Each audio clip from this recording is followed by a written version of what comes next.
Today, I'm going to be talking about how to get sustainable client results in lead generation, especially as the busy season is coming up. So, this is going to be my third year doing Done For You lead generation. My name is Alicia. What I typically do is I go into clients' accounts and I engage with their community, help them source new leads, as well as lead people through the sales funnel all the way to either like a webinar or a call, whatever the client has as that conversion process. So what I've noticed about these last couple of years is Q1 is always big in people wanting a lead generation specialist, an appointment setter, VAs. And I think it's because people are super focused on growing their business during this time. I also see an uptick in people wanting lead generation help in late summer, fall. So it is interesting having a cyclical business. I do believe that you can get clients in lead generation all year long, but as the busy season approaches, because I know both years in January and February, there have been more clients, I'm actually coming at it with a bit of a different strategy this year. And so I'm going to share that with you in case you have a lead generation business or you're building one. And this could honestly be applicable to other businesses as well.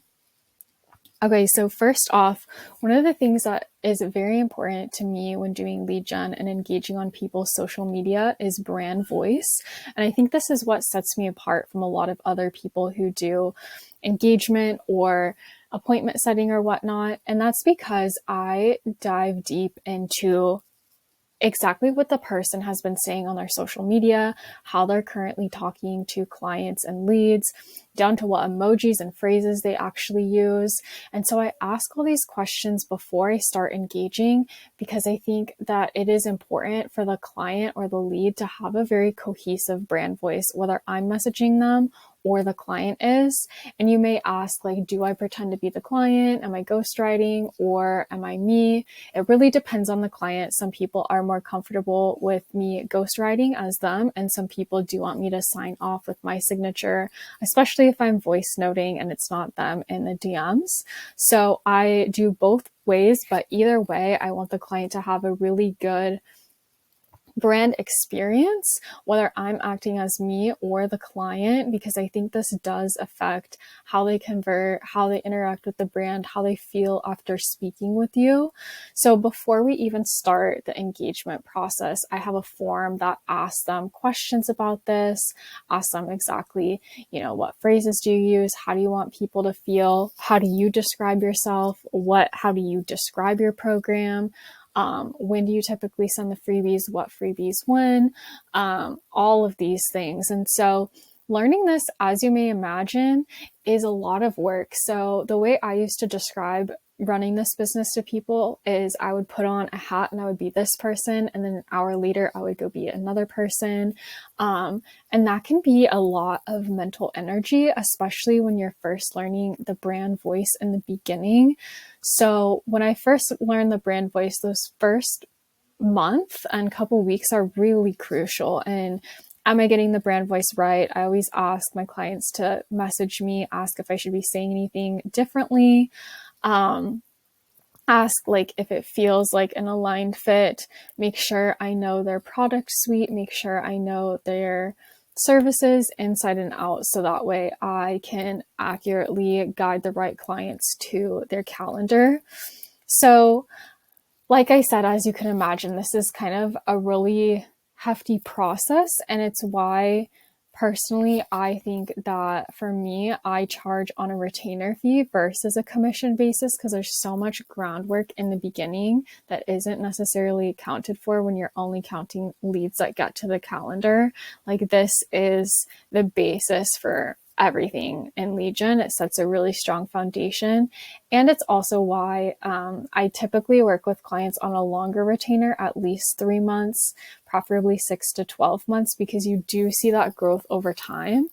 And so what I'm doing differently this year with the brand voice portion and the onboarding portion is I'm trying to space out, bring on a new client every 2 weeks rather than bring on multiple people at the beginning of the month or a set time, because I think this really allows me to focus on one brand voice and nailing it for 2 weeks before I add another brand voice into the mix. And I think that'll reduce some burnout. It'll make sure that I'm on the right page with my clients and really give a phenomenal start and make sure that the communication is great. All right, moving on to long-term clients. So like I said, only long-term clients really make sense for me now with lead generation. Before I was trying to, I guess, people please in this industry. And if someone was like, oh no, I just need it for a month, or I just want to try it out. Like, I think that obviously you can make 3-month contracts where if it really isn't working for you or the client, like they can give you notice and get out of the contract. But I do think that the majority of times, as long as you're screening properly and you have someone who's at a stage in business that you could work with, long-term clients are the only thing that work, because lead generation is a thing that builds and compounds over time. You're not going to necessarily get results overnight. The result that you're going to get overnight is saving time, and the result that you're going to get overnight is having support. But seeing that ROI on the investment, seeing the compound growth, you're going to see that after a few months. I think upfront work and mastering the brand really requires time and dedication, especially in that first month. And so you really want to stick with one lead gen specialist rather than kind of tossing yourself around to multiple people to see who's going to get the best result, because the best result is going to be staying with this person, especially if they know strategy, they're willing to shift, and they really know your brand and brand voice. And like I said, I think this is why this trend to commission-based for appointment setting isn't for me in my business, because I do work with the type of client who is ready to invest in themselves. They're ready to invest in their business. They see this as a long-term investment, a partnership, something that they will get an ROI off of, and a product and service that they believe in. And they believe that someone else being able to engage with their community and do some lead generation will really pay off in the end. Okay. Another thing that I really want to focus on this year is excellent customer service. So one account manager per client for excellent customer service at a time. So like I said, with that 2-week onboarding process, I do hope to scale to an agency this year. So again, with myself and with the people that end up working with me in the future, I don't want them to be onboarding multiple clients at a time. It's fine if they have multiple clients, but I think really making sure that you get the process right with each one, and it just feels like, one, a really aligned fit, feels like things are working out, feels like the communication's going well. And if not, we can definitely troubleshoot. But where I was getting stuck last year was in the burnout. I was onboarding like 4 or 5 people at a time, learning all the brand voices, trying to communicate with everyone. And what I noticed is maybe there was a client or whatnot that wasn't the right fit, but I just felt so drained that I didn't know where that was coming from, where if I went slower, I could kind of see like, okay, we need to address this problem right now, make sure things are smooth before onboarding the next client. So yeah, spacing out onboarding is going to be key, I think, especially during busy seasons. Establishing good communication skills during the first month for a long-term relationship. So with Done For You Lead Gen, you really get the bulk of your money from long-term partnerships. It's not a quick job. It's not, let me get mass amounts of clients at a time. I think it's really establishing strong relationships and making sure that you really provide services for the clients that you do have. Okay, so avoiding burnout and setting expectations. So adding more clients on only when existing clients are well managed. Like I said, feeling really confident with the clients you do have before adding more, which I think the 2-week space will feel really good. Managing the client workload to prevent burnout. So being able to see like, am I dedicating more time to this client than I thought? If so, do we need to adjust our contract? Do we need to have a goal setting expectation here? Like, what is going on? making sure that that is all good. And also with an agency, making sure that the contractor feels really good with this person before adding another person to their roster, and setting clear expectations with the clients and having conversations when needed. So typically when clients are on for a longer time period, you don't need as many check-ins because things are kind of streamlined and you just need to check in, more during launches, when things are changing, when something else is going on. Otherwise, you can kind of keep in contact via voice notes and Loom. But those first few weeks, I do a lot more meetings because I just want to make sure that things are running smoothly. So leaving extra time for that. I also think a lot of times in that first week, I will do a little bit more engagement just to get a little bit better of a handle on the community. Okay, so red flags to watch out for. And these are things that I wish I had noticed before onboarding people, before agreeing to work with them, which I think will also lend to better client retention and better energy management and not so much burnout. So these are red flags that I've noticed. So clients desperate for immediate results. So if someone's coming to you and they're like, I need 10 clients next month, if you promise them that, then you're going to have to deliver on it, which can lead to extreme stress. And a lot of times when someone's in that position, it's because they haven't properly prepared and they haven't done the work on that end.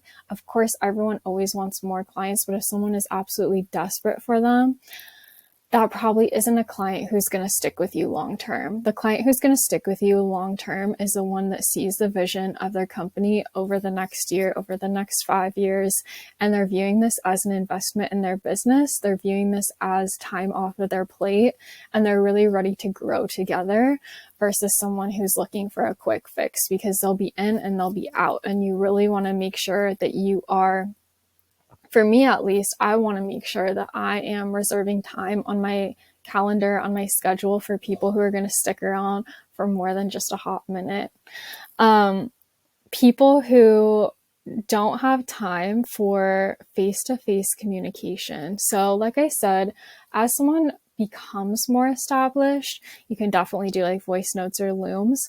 But I did see before, I had brought on a couple clients who were like, oh no, I'm ready to go, just through DMs. And I think that's perfectly appropriate for like the course I have and whatnot. But if you're going to be working with someone very closely in a done for you setting, you do kind of want to get to know them. You want to set good expectations.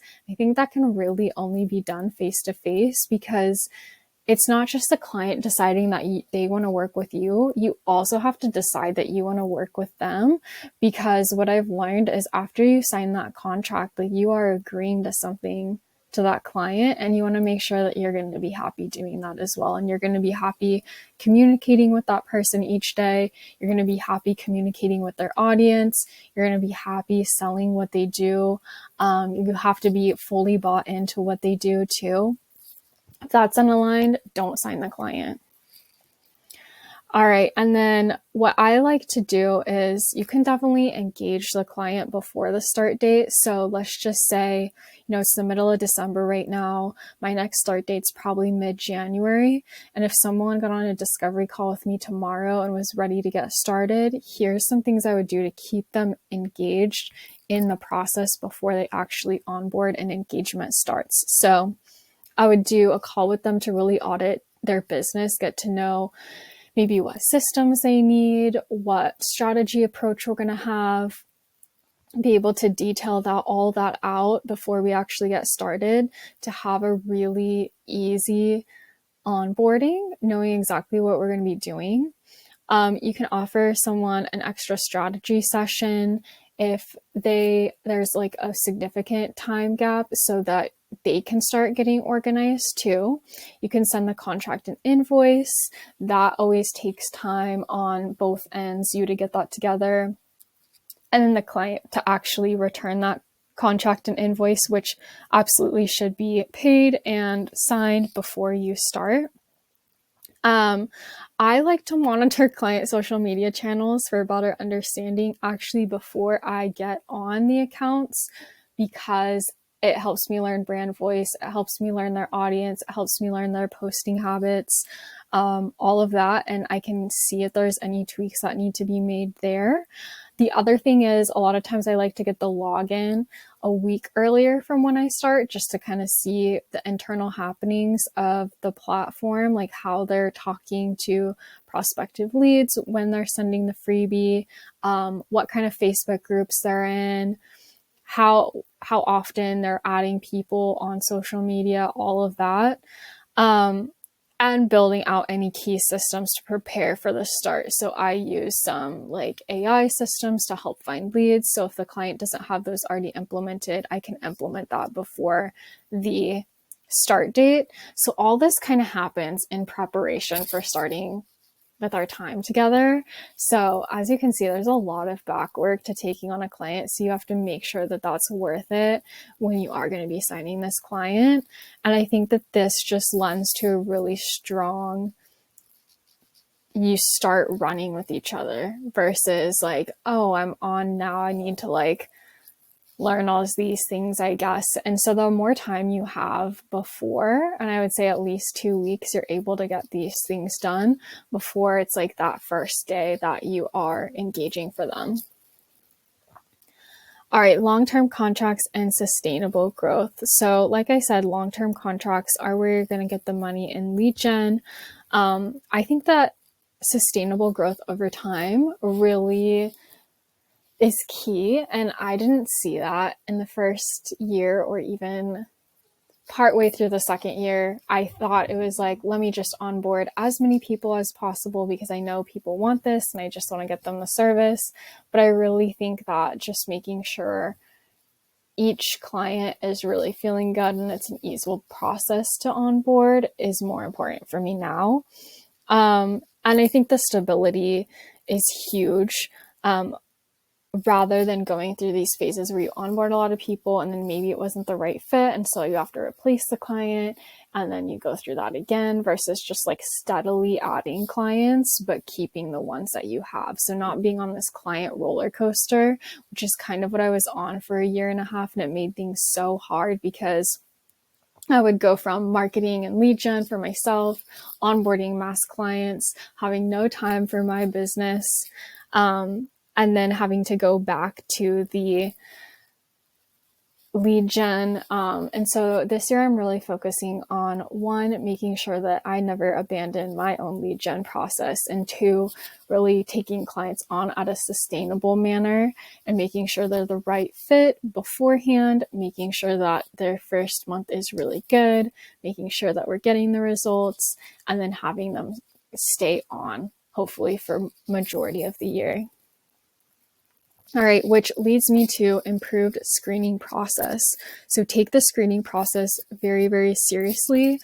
I have a lot of requirements now for people to actually get into my Done For You services. And it's not super cut and dry where they have to make a certain amount per year. I just really want someone where this is going to benefit them. They understand how much they are paying. They understand the value in long-term results and staying with one lead gen provider. They have all their systems in place, not necessarily all their systems in place, but they have an offer that's working. They have lead magnets already. I'm not having to chase them down for these things. They're already looking to outsource this because their time is limited, not because they are desperate for results that they're not getting. And in this year, I've added a downsell option for clients who don't qualify. So before, I feel like I was kind of taking on anyone who wanted the service and was willing to pay. But now I recognize, like, okay, if they don't have these key aspects in place, so lead magnet, they're not having, a lot of conversations, or they don't have a process, they don't have a freebie, they don't have any of that, I'm actually going to downsell to my course because that's where they would probably get the most value rather than having me step into the process when the process isn't already working. I'm also going to ensure the quality and compatibility with clients, just because I think that that's really important. Like I said, you're talking to this person almost daily. You really have to stand behind them, their mission. This has to be someone that you would want to talk to daily. and that you're just really excited about their mission, their vision, who they are. Maybe you have some stuff in common. Maybe you're part of a shared community. I always find that I get really great clients that are part of shared communities. So I am being a little bit more choosy this year about who I let in, because the onboarding process, like I said, takes so much time and dedication, and there's a learning curve that I want to go through that as little as possible, meaning I want to have the right clients come on and stay rather than going through the client roller coaster. All right, so approaching busy season, which I consider Q1 as busy season. Positive outlook for achieving sustainable client results and lead generation. And the thing I forgot to mention is that if you're getting really great results with your clients that come on in Q1, they're going to start recommending you to their clients or their community. And so you'll keep getting clients throughout the year, making sure that you're doing a really good job for the clients that you do have. And those contracts can grow over time. I've definitely had clients where we start off and we're doing lead gen on one platform and they start to grow. And so then your role in their business gets even bigger, which will sustain you throughout the year as well. But yeah, come into the busy season with a well-defined game plan. Like I said, I know exactly what type of clients I want to bring in for my Done For You program, what kind of clients are going to be better for my course, which my course, the onboarding is so much easier that pretty much unlimited clients can join that, and I'll be able to sustain it, which feels really good. And making sure my Done For You is more thought out in that onboarding process. And then just confidence in handling the workload and the challenges that come up. Like I said, if you are growing at a larger capacity, if you're spacing out your onboarding, you have time to hire people to come in and help you and make sure before you take that next client on, you're just really supported. And that is the presentation today. If you are a lead gen specialist, let me know your thoughts in the comments. Let me know if any of this resonates with you, or if you have a totally different mindset on approaching Q1 for lead generation, and if you have different processes that make it so you have a different approach to this. So I hope you like this video. Please subscribe if you want to get more lead generation videos, more behind the scenes on this business. Like this video if you found some value in it, and I hope to see you in the next one.